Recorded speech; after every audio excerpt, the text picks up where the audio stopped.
Good day mga idol. Ikaw ba ay nakakaranas ng pahirapan sa pag-register ng iyong RCBC Pulse?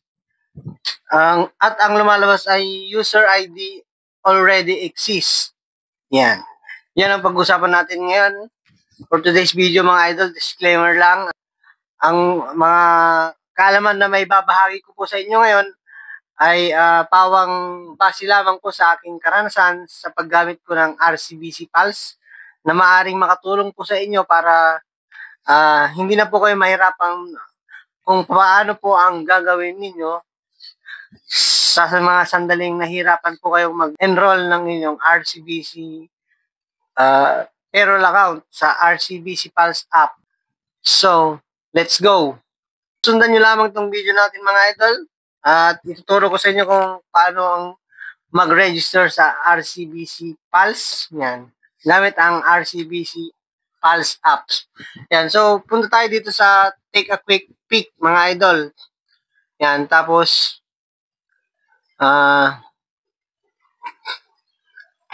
siyempre, kailangan meron tayong RCBC payroll account. Yun yung ilalagay natin, yung 10 digits RCBC payroll account, mga idol. Punta tayo dun sa take a quick peek. Yan. Yun na lang muna tayo mag-start. Hindi po dun sa sign up. Yan. Para na lang po ma-check natin yung mobile number natin kung ito po ba ay yung nakikita yung 4 digits na mobile number.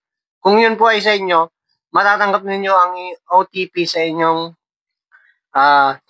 text messages. Yan. Kasi po kung sakaling hindi po sa inyo yung cellphone number na yun, ibig sabihin po hindi po updated yung inyong mobile number sa inyong RCBC Pulse. Yan. So, kung updated naman po mga idol, ay marireceive nyo ang OTP. Yan. So, ilalagay na natin ang OTP mga idol. Yan. At kung nailagay na natin, ay gagawa tayo ng user ID at password. Yan. Subukan lang natin gawa ng user ID mga idol. Yan. Yan. At pag nakagawa na tayo ng user ID,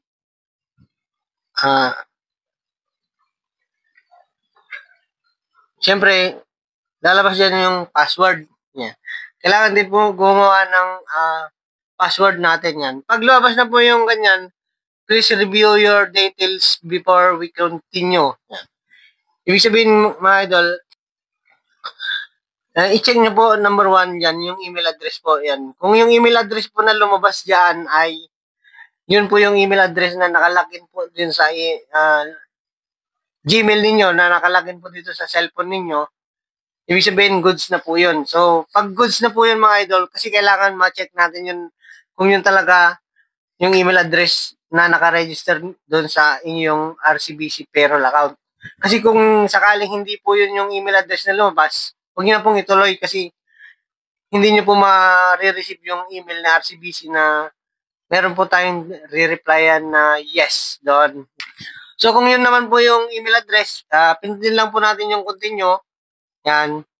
Tapos, pag napindot natin yung continue mga idol, yan ang lalabas yan. Nakikita nyo ba yung idol? User ID already exists. Yan. So, ibig sabihin po niyan, ang nagamit natin na user ID, yung nandun po sa taas, yung nakikita nyo po yan.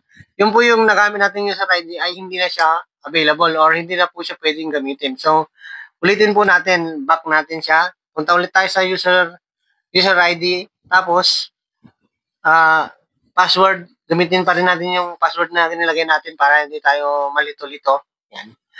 Tapos, continue po natin. Yan, ibig sabihin, binago na po natin yung user ID na nilagay natin. Tapos, user ID is already exists. Ganun pa rin po yung lumalabas. Ibig sabihin, yung pangalawang try natin ay hindi pa rin po siya available or nagamit na siya ng ibang user, ganyan. So, ibig sabihin po nun, kailangan baguhin natin ulit yung user ID na nilagay natin mga idol. So, papalitan ulit natin yung user ID. Sana masundan nyo itong ginagawa natin. Kung masyadong mabilis mga idol, pwede nyo pong i-post para masundan ninyo. Yan. So, yan, napalitan na po natin. Siyempre, double check pa rin natin yung email address. Ganun, mga ganun pa rin ba. So, natandaan nyo yung user ID na lagay natin. Yan, mga idol. Pag ganyan na po yung lumabas, your enrollment is in process. Yan. To activate your access, please respond to the message we've sent to your registered email address. Yun po yung sinasabi ko kanina mga idol. Kasi meron pong i-send na email si RCBC sa naka-registered na email address. So kung tama po yung email address na nakalagay dito sa payroll account ninyo at doon sa nakalagay dito sa Gmail sa cellphone ninyo, ibig sabihin marireceive ninyo yung email ng RCBC na re-replyan po natin ng yes.